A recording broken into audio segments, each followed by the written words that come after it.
Hi, I'm Rebecca with Monique's Vocal Studio. Let's check in.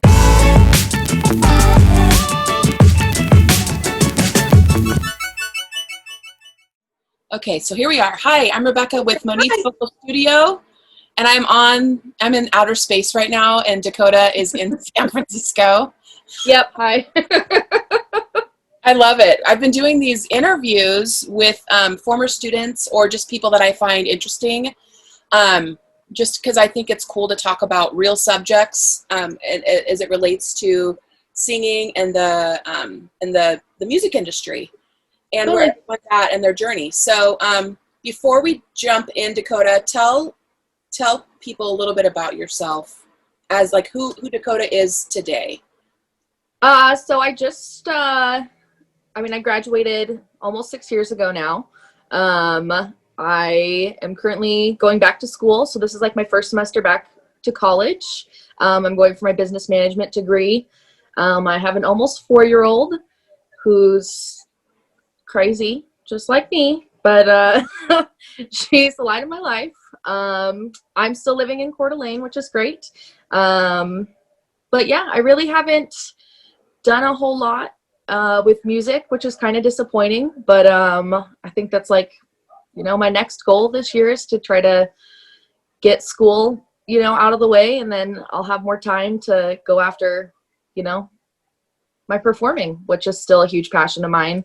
I auditioned for American Idol last year, which was a really cool experience. I didn't make it, but it was a big, learning experience for me, I think.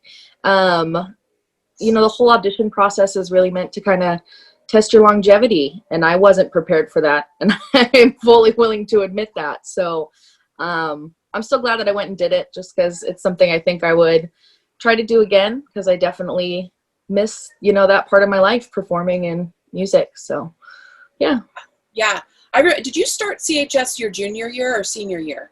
My senior year. Yeah. Okay, that's right. It's kind of funny because first things, I'll tell you my first impression of you, which I thought was pretty cool.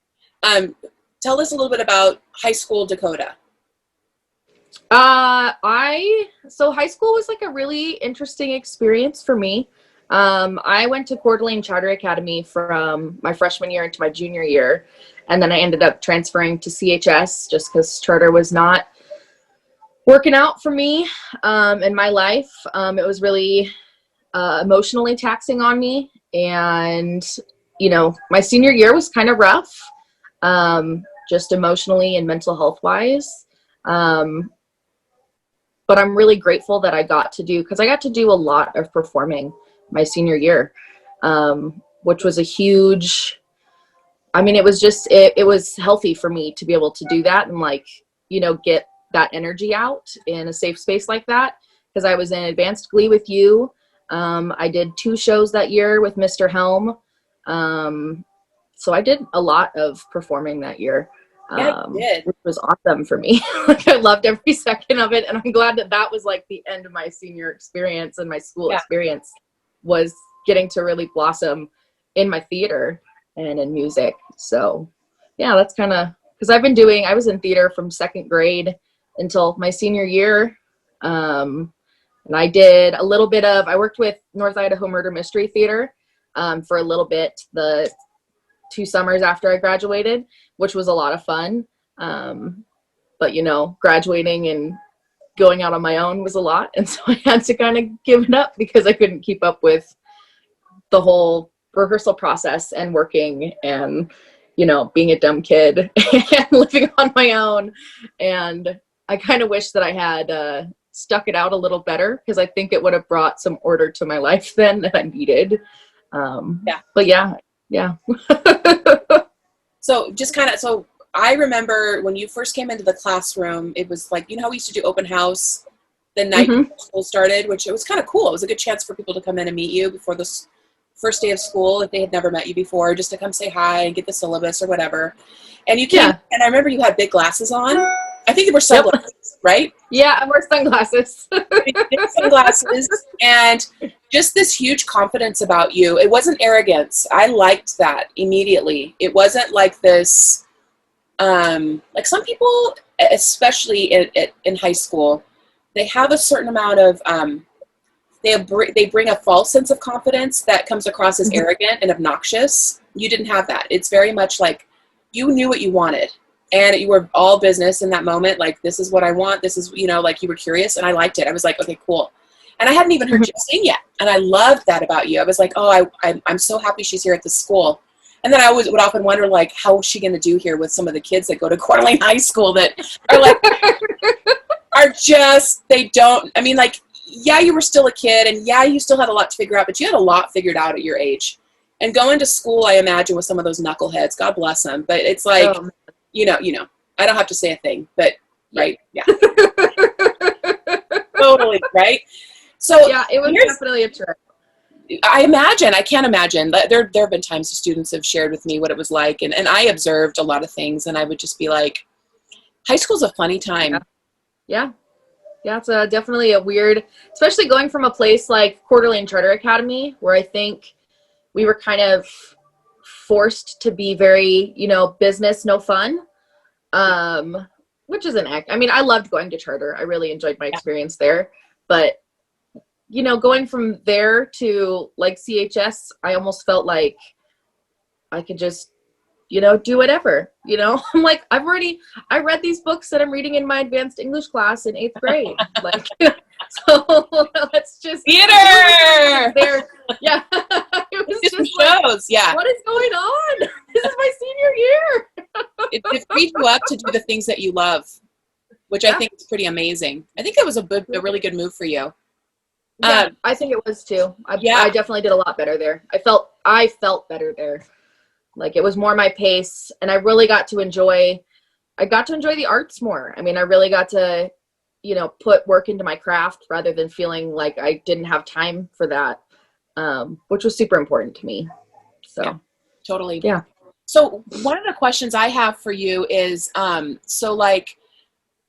this happens a lot with leaving a high school that has a strong performing arts program, and then you enter the real world. And also like college, and then you get your first real job or whatever. But I remember there's like a mourning period, like MOURNING, that often go through if they don't go into a performing arts college right away, where they just mourn the daily creative connection that they had in high school. And then all of a sudden it's like, even still, I'll get kids that, that are adults now that reach out to me, and they're like, I just miss being in a choir. Or I just miss getting that connection with people in a creative way. Did you navigate that at all? Oh, totally.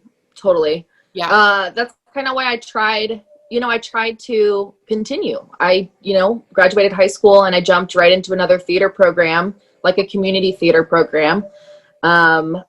And it was a lot of fun, but when you don't have that time scheduled into your life, where you're like, it's either I work to make money so I can survive, or I go to rehearsal. And that's like a hard thing to navigate, especially when you're, 18, 19 years old.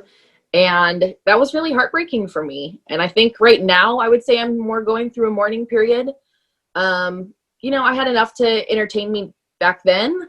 But when you've done theater as long as, theater's been a part of my life since 2nd grade. I've done 2 shows a year, every single year since 2nd grade. And, I just, you just miss it. You just miss working with like-minded people that want to, put a show together. You miss, Hell Week, where you were in rehearsal for 8 hours, 4 days a week, trying to make sure that everybody's good to go and the lights are good to go. And so I would definitely say that I'm, mourning. I just mourn the community. I mourn being in a community like that, because you don't find people like that. You don't have a group of friends like that. I know. It's a peculiar people that get each other. Yeah. Yeah. It's a whole culture that you don't find anywhere else. And so, yeah, I definitely say that I'm mourning it. And I think more so now that I've kind of figured out how to be an adult. I've figured out how to schedule things and figured out, okay, maybe I could make this work.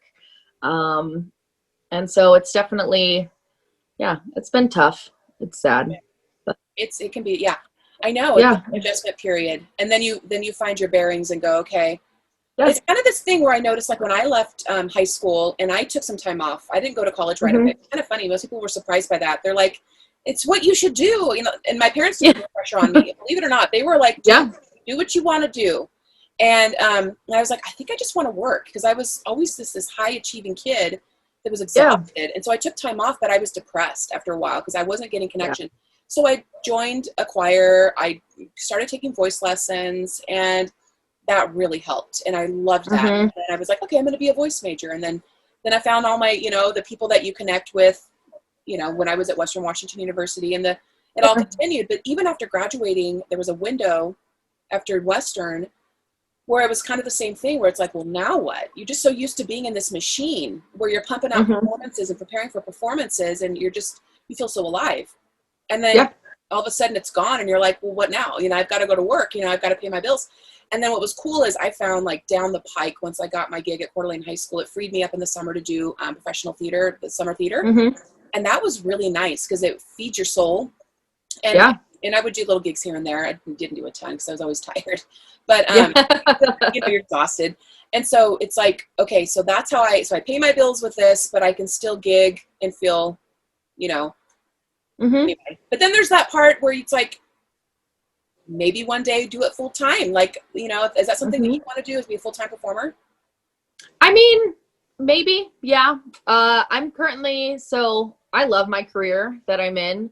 I'm currently a craft bartender in Spokane, and I absolutely adore, What's a craft bartender? So I do like craft cocktails. So I'm not like mixing up Jack and Cokes. I'm making like egg white cocktails, and I use bitters and shrubs, and I play with all kinds of fancy liquor, and I really, really enjoy it. Like, I really, really enjoy like mixology. And so I've been doing that now for 3 years, and it's very much, it's almost like being on a stage, because I really do get to be whoever I want to be that day. So it's been very, I don't know, fulfilling for me. But it's also allowed me to do, I mean, I still get to perform. At my last job, I was running karaoke, and so I could bartend and sing at the same time, which was a super fun experience for me. And it was one of those, like, I think that kind of, you know, got me thinking, like, wow, like, I really do miss being in front of people and being able to sing and dance. And so I don't know if I'd ever do it full time, but I definitely want to bring that back into my life, you know. Totally. Schedule time out for that again. And going to school right now, I'm doing a 2-year sort of technical program to get my degree. But I almost wish that I had looked more into what kind of classes they offer there for music and theater, because it's totally something that I could then force myself to fit into my schedule, and that would be super, super fulfilling for me. But yeah, I don't know if I would do it full time, but I definitely want it to be a part of my life again. Yeah. That's so cool. Yeah. And so like, for you, as far as, like, are you going to audition for American Idol again one day? Yeah, I was definitely, so, I mean, we talked about this a little bit. I was considering doing it again this year. And I'm still thinking about it, but it's just one of those, I don't know. Cause American Idol, I don't know. I do want to do it again, just to prove to myself that I can do it again. Cause it was a really interesting experience, but I almost wish I could do it in person. I know that, I mean, last year when I did it, I waited in line for 8 hours. Wow. And you've got your 35 seconds of fame. I got a lot of really good feedback, which was awesome. You know, the producer actually was like, hey, you're good at this, this, and this, but you need to work on this and this. It wasn't just like, oh, no, we don't want you. So that was really encouraging for me as a performer to get, you know, solid feedback from someone who does do this for a living. Yeah. And I thought, I was like, oh, I hated the in-person experience, but I almost think I would rather do it in person just to get that, personal, you know, feedback, because I enjoy that face-to-face, you know, performing, and that face-to-face, you know, conversation that you then get. Yeah. So that's kind of what has stopped me this year from trying again, because it's completely online. Okay. So I'm still thinking about it, but I'll definitely do it again one day. Or I've considered, you know, auditioning for a different, you know, show like that. Like The Voice would be really cool to audition for, or, Yeah. you know, there's 700 million I know, right? things out there. So it's like, you know, I've got a list. I could go down, but. Totally, right? So people Yeah. watching this are going to wonder what you sound like as a singer that haven't heard you. I mean, if it's too much on the spot, do you have any little something you could sing? Oh, goodness. Let's see. Do you mind if I do a little background music? Not at all. Is it Okay. if it's copyrighted, Let's anything see. that we'd have to give credit? I would just need that info because I would have to put it in the video so we don't get Yeah. copyright strike. I'll email it to you after this. How's that sound? Okay, perfect. Okay, great. This is my favorite song right now. So this is I'd Rather Go Blind by Etta James, but Nice. this is Beyonce covering it when she was in Cadillac Records. Oh, cool. Okay. So let's get it to load. Can you hear that okay?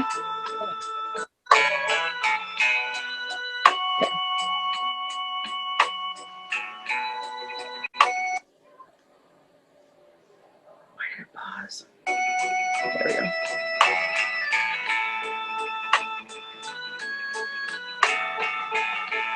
Something told me it was over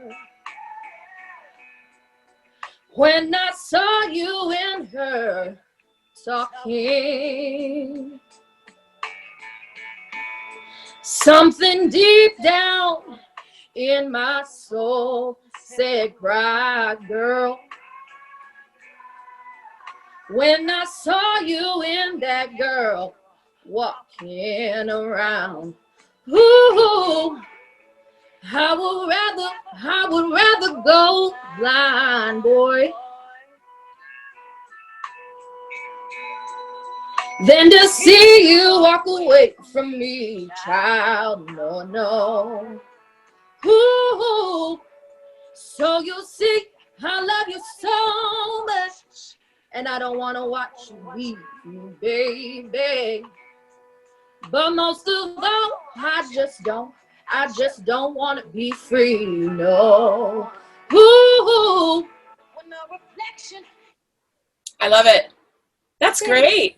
Yeah, it's funny because you've always had that voice. Like, you know, some people hear certain like really soulful voices and they wonder like, how new is that? And it's like, it's always been there.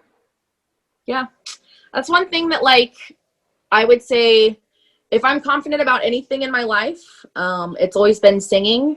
And I guess some people might take that as like, oh, that's really cocky. Yeah, but no. I mean, if I'm not confident about a whole lot in myself, but I'm confident that I can sing. And so I, you know, I'll always appreciate that about myself. Yeah, I think that's really healthy. And it's good to know that. I say that all the time. It's good to know your strengths. Yeah. You know, because we are so quick to point out our flaws. 100%. Yeah. And, you know, if somebody ever asked me like, oh, what do you like about yourself? I mean, I can genuinely say, I really enjoy that I can sing. And I enjoy, you know, I enjoy singing and I enjoy sharing that with people. So I think it's awesome. And I remember when you would at CHS, there were a couple times where you would open your mouth to sing and I'd be in the sound booth or that little, you know, the little area in the back. Yeah. And I like to watch people's reactions. And it was so cool watching them react to you. Like, is she a high school student? Like, oh my God. Does not need a mic. Yeah. You know, it's amazing. Yeah. This big voice. And you just went for it. And I felt like it gave other students permission to show up. It just seemed like a really cool group.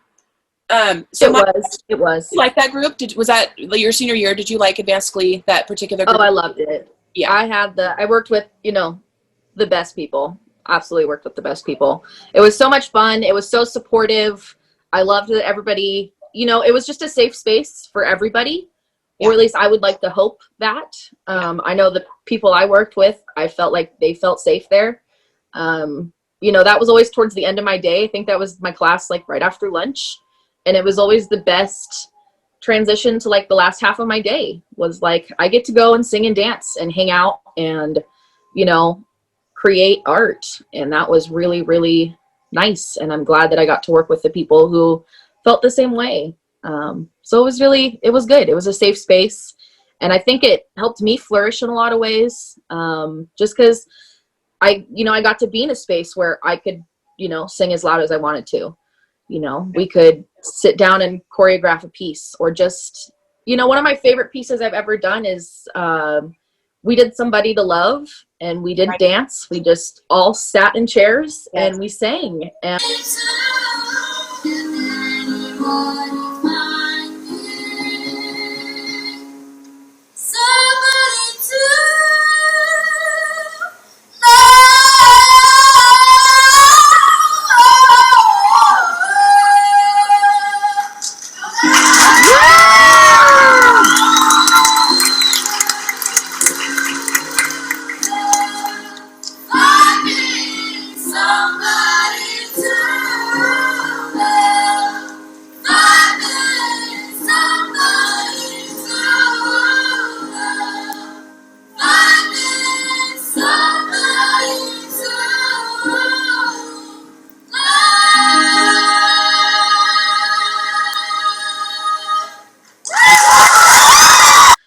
that like really fed my soul. And it's something that like I had my dad videotape it from the audience and I still listen to it because I'm like, I was proud of that.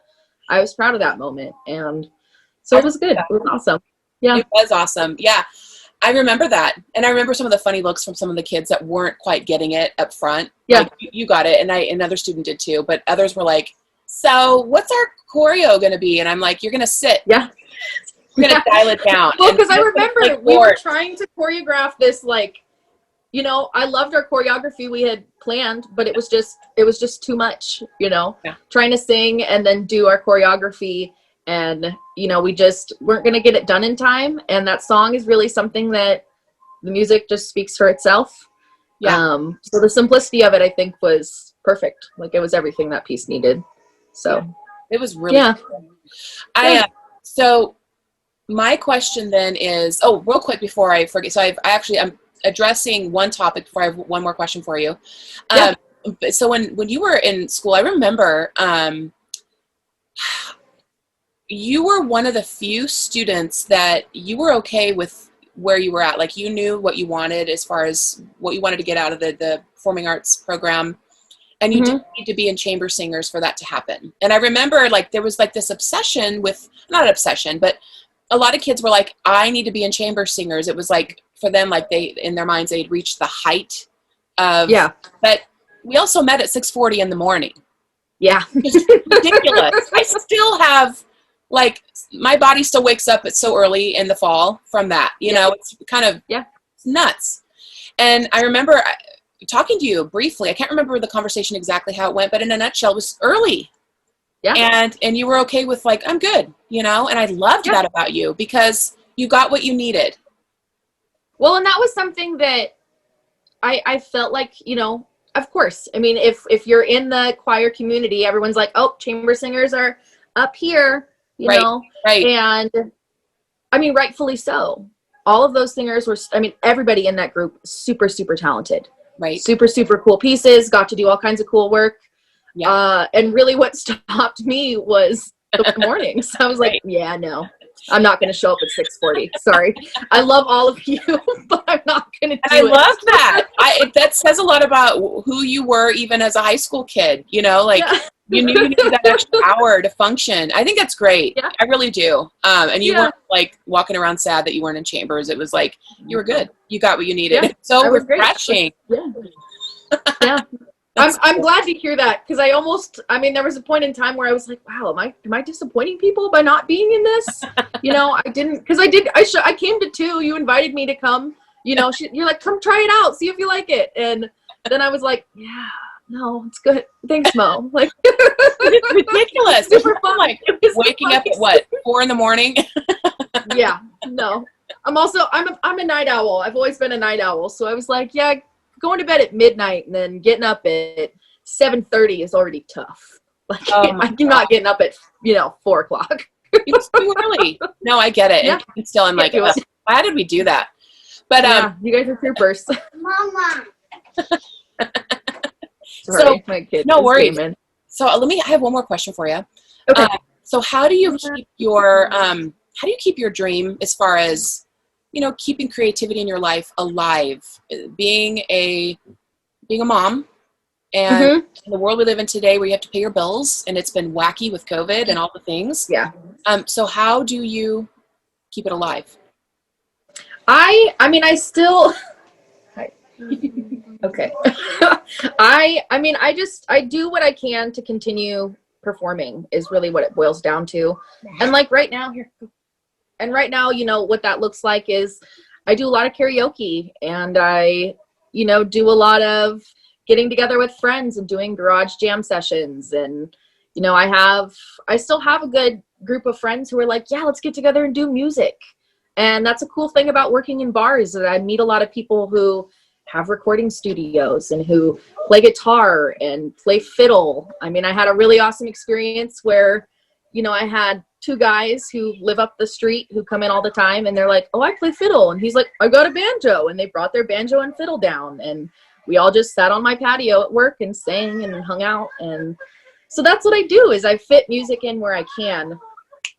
Because Totally. you fit music in where you can, and that's what I can do right now. So, that's how I keep it alive, is I just do it where I can. That's really, really good. I think a lot of people will benefit from hearing that. If there's any advice or wisdom you could say to end the little interview here that you could offer to someone who's in a similar place as you, what would you say? Just do it.